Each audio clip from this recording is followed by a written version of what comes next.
Okay, as you can see here, as you can see here, these are the water bodies. From water bodies, due to sun's heat, vapors comes up. Vapors comes up and form cloud. Vapor comes up and form cloud. Can you see it clearly? These are the water bodies.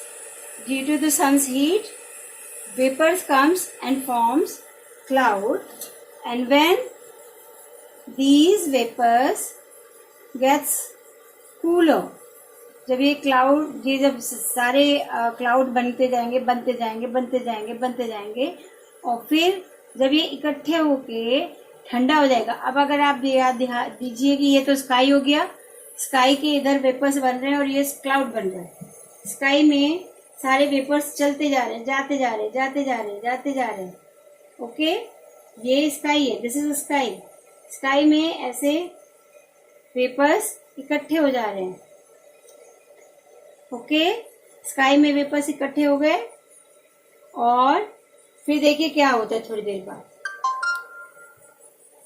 As you can see here, ये जो वाष्प ऐसे इकट्ठा होके cloud बना और cloud जब ठंडा हो गया तो ये देखिए वाटर, ये देखिए वाटर, यही बूंदे बारिश बनके फिर गिरना शुरू होती है, वापस वाटर बॉडीज में चली जाती है। तो ये हो गई वाटर साइकिल।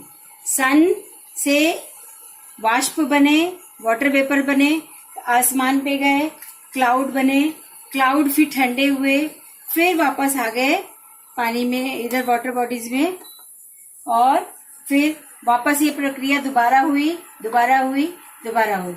इसी को वाटर साइकिल कहते हैं।